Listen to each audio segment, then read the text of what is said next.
Join me now, the Acting Secretary of Homeland Security, Kevin McAleenan. Welcome to Fox News Sunday. Good to see you, Brett. Mr. Secretary, we heard the specifics there in David's piece, but how much of this is new? All of it is new. I mean, we've heard commitments before from Mexico to do more on their southern border. The last time they deployed down there, it's about 400 or 500 officers. This is more than a tenfold commitment to increase their security in Chiapas. That's where people are entering from Guatemala in southern Mexico. Your predecessor, Secretary Nielsen, testified that these things were happening to the House Judiciary Committee. There were talks about moving National Guard troops to the southern border with Guatemala. You're saying this is different than that? It's very different. The president put a charge in this whole dialogue with Mexico with the tariff threat, brought them to the table. The foreign minister from Mexico arrived within hours.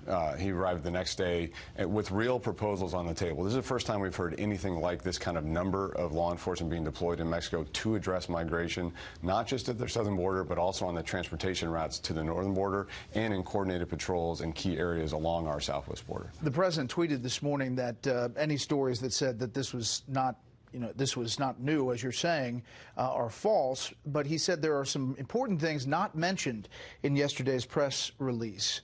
One in particular. Yeah, so the president tweeted out that this tariff has been suspended. Secretary Mnuchin pointed out that there's a mechanism to make sure that they do what they've promised to do, that there's an actual result, that we see a vast reduction in those numbers.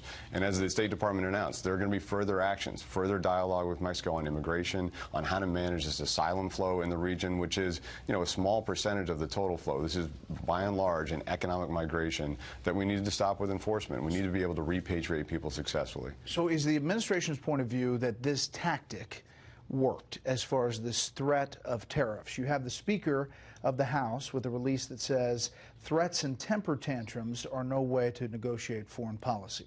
You're saying that this threat worked? People can disagree with the tactics. Mexico came to the table with real proposals. We have an agreement that, if they implement, will be effective. I want to talk about the specifics. A quote from administration, the Customs and Border official says, "We are bursting at the seams. It's unsustainable and can't continue."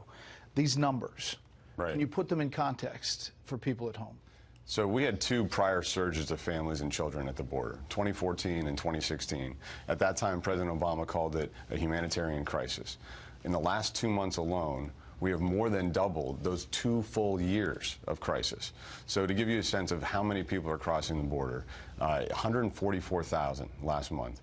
When I was in Guatemala last week, a man came up to me and said, "Hey, we know that bringing a child is a passport for migration to the United States. The smugglers are advertising it. This flow is not going to stop without coordinated efforts with Mexico, but also we still need Congress to act. We still need help both on the fundamental legal loopholes in the framework, but also on funding to manage this situation that you heard about from CBP. But specifically on the asylum law, you need Congress to change it. No question. We need 3 specific changes in law. One, we're not able to detain families through an immigration proceeding. We have to release them within 20 days by court order. That needs to change. Families can be held together in an appropriate setting for a fair and transparent hearing. And then they can be repatriated if they don't have an asylum claim. That's one. 2, we want to be able to repatriate unaccompanied children, just like we do in Mexico and Canada, even if they're from Central America or further away, but also offer children a safe way to apply for asylum in country. That's a balanced policy that we'd like to implement.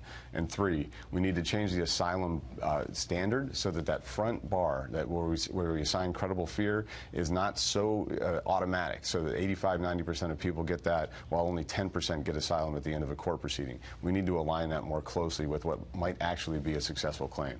Last year, the administration separated more than 2,500 children from parents as part of this policy to prosecute anyone caught crossing into the United States illegally. Right. How many separations are there now?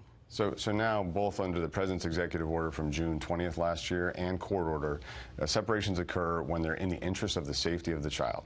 A serious criminal prosecution unrelated to the unlawful crossing, communicable disease, an emergency situation where we have to bring the child or parent to the hospital.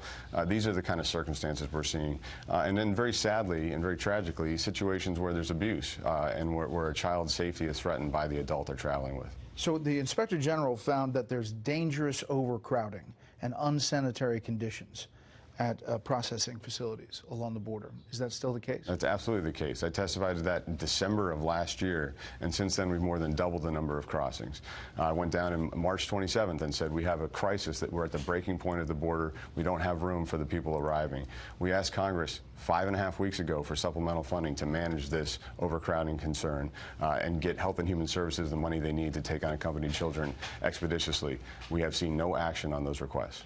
You're the acting Homeland Security Secretary. How much time do you spend on this as opposed to Homeland Security overall? Yeah. So DHS is a multi-mission department. We've got to stay on our toes. We're preparing for hurricane season. I was with the Vice President in Oklahoma looking at the disaster and FEMA's response on Tuesday from the flooding. We have to do it all. We had a big election security set of briefings on Friday, and we're going to maintain momentum there. But this is a crisis, and a crisis means that management time and leadership effort has to be focused on that. I'm getting good support from across the cabinet, and obviously the President of the United States is dialed in and focused on this issue every single day and trying to make sure that we can secure that border and change this dynamic. You mentioned elections. Is that moving forward? Do you feel comfortable that come election time that the U.S. is going to be secure? I think we've got a great strategy, working with all 50 states, trying to get to all 8,800 jurisdictions that oversee elections at the local level.